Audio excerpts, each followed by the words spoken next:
বিটিচিৰ দুইটা দলে অৱহেলা কৰিছে আমাক। বিজেপি নোহোৱাকৈ কোনো দলে বিটিচি গঠন কৰিব নোৱাৰে। সৰ্বসমষ্টিৰ অন্তৰ্গত চুলিয়াকাটা পঞ্চায়তত ভাৰত চৰকাৰৰ জনজাতীয় কল্যাণাৰ্থে আয়োজিত ধৰতি আৱাজ জন ভাগিদাৰী অভিযান শীৰ্ষক কাৰ্যসূচী ৰূপায়ণ কৰা হয় আৰু উক্ত কাৰ্যসূচীত উপস্থিত থাকে কেবিনেট মন্ত্ৰী ৰঞ্জিত কুমাৰ দাস।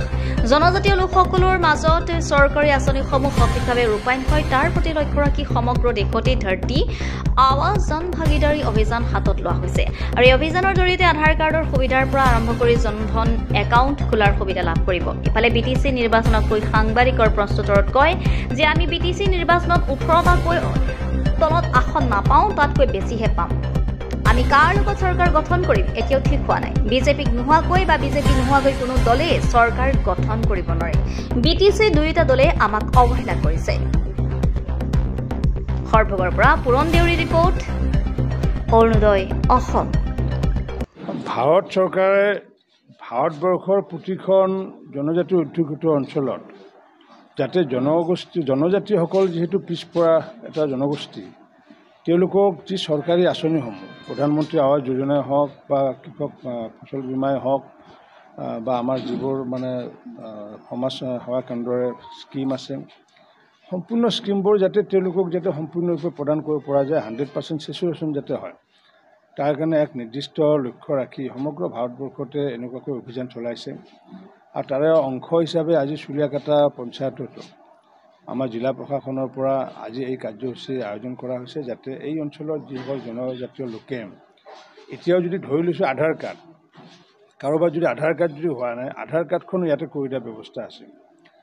কাৰোবাৰ যদি ফচল বীমা তেওঁলোকে যদি এপ্লাই কৰা নাই, সেইটোও কৰি দিয়াৰ ব্যৱস্থা আছে। তো এনেকুৱাকৈ সম্পূৰ্ণৰূপে তেওঁলোকক যদি 100% চেচুৰেশ্যন কৰিব পৰা যায়, তাৰ কাৰণে এই অভিযান চলাই আহিছে। আৰু আজি আমি এই অভিযান বননগৰ অঞ্চলৰ চুলিয়াকাটাত আমি উদ্বোধন কৰিছোঁ, উন্মোচন কৰিছোঁ। মই ভাবোঁ যে প্ৰধানমন্ত্ৰী নৰেন্দ্ৰ মোদী ডাঙৰীয়াই এতিয়ালৈ যিমানখিনি দুখীয়াৰ কল্যাণৰ কাৰণে কাম কৰিছে, পূৰ্বতে দেখিছোঁ ভাৰত চৰকাৰৰ কোনো প্ৰধানমন্ত্ৰী এনেকুৱা কাম কৰিব পৰা নাই। কাৰণ কিয়? তেতিয়া দুখীয়াসকলৰ টকা যাতে আত্মসাৎ কৰিব নোৱাৰে, তাৰ কাৰণে তেওঁক বিশেষ এটা ব্যৱস্থা লৈছিলে। সেইটো হৈছে কি, যে পোনপটীয়াকৈ DBTৰ জৰিয়তে ডাইৰেক্ট বেনিফিট ট্ৰেন্সফাৰ প্ৰায় 54,000 কোটি টকা হিতাধিকাৰীসকলক প্ৰদান কৰিছে। পূৰ্বতে এনেকুৱাকৈ টকা যিসমূহ দিছিলে চৰকাৰীভাৱে গৈ পেলাই মধ্যভোগীসকলৰ হাতত পৰাৰ ফলস্বৰূপে প্ৰায় 25% টকা আত্মসাৎ হৈছিলে।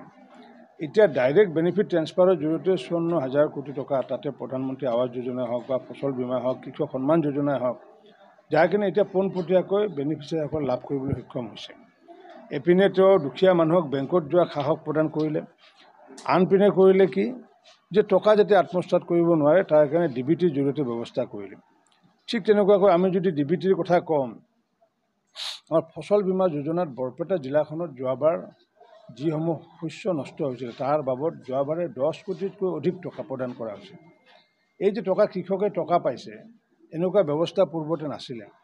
ঠিক তেনেকুৱাকৈ প্ৰধানমন্ত্ৰী ডাঙৰীয়াই আমি লক্ষ্য কৰিছোঁ যে আজি দুখীয়াসকলৰ কল্যাণৰ কাৰণে, কাৰণ ভাৰতবৰ্ষখন যিহেতু আগন্তুক দিনত আত্মনিৰ্ভৰ কৰাৰ প্ৰচেষ্টা চলি আছে, তাৰ প্ৰাক মুহূৰ্তত দুখীয়াসকলক অৰ্থনৈতিকভাৱে স্বাৱলম্বী কৰা, দুখীয়াসকলে যাতে কেঁচা ঘৰত নাথাকি যাতে পকী ঘৰত থাকিব পাৰে, তাৰ কাৰণে 4.5 কোটি টকা 4.5 কোটি ঘৰ নিৰ্মাণ কৰিছে। অসমত 27 লাখ টকা ঘৰ মই নিজে পঞ্চায়তৰ মন্ত্ৰী হিচাপে আমি নিৰ্মাণ কৰিছোঁ। আগন্তুক দিনতো আমি ছাৰ্ভে কৰিছোঁ, কোনো মানুহে যাতে কেঁচা ঘৰত থাকিবলগীয়া নহয়। এনেকুৱাকৈ সৰ্বস্পৰ্শী সৰ্বব্যাপী আঁচনিৰে কৃষকৰ ক্ষেত্ৰতে হওক, কৃষকৰ ক্ষেত্ৰত যদি চাওঁ, আজি আমি 4 বছৰ আগতে 1200 টকাত প্ৰতি কুইণ্টেল ধান বিক্ৰী কৰিছিলোঁ, কিন্তু এতিয়া আমি চৰকাৰীভাৱে ধান কিনি আছোঁ 2550 টকাত, অৰ্থাৎ কৃষকক দুগুণ দাম দিয়া হৈছে। পূৰ্বতে আমি 4,500 টকাত আমি সৰিয়হ বিক্ৰী কৰিছিলোঁ, এতিয়া আমি 6,550 টকাকৈ সৰিয়হ কিনি আছোঁ। এইকাৰণে কিনি আছোঁ কৃষকৰ যাতে ইনকাম যাতে দুগুণ যাতে কৰিব পৰা যায়।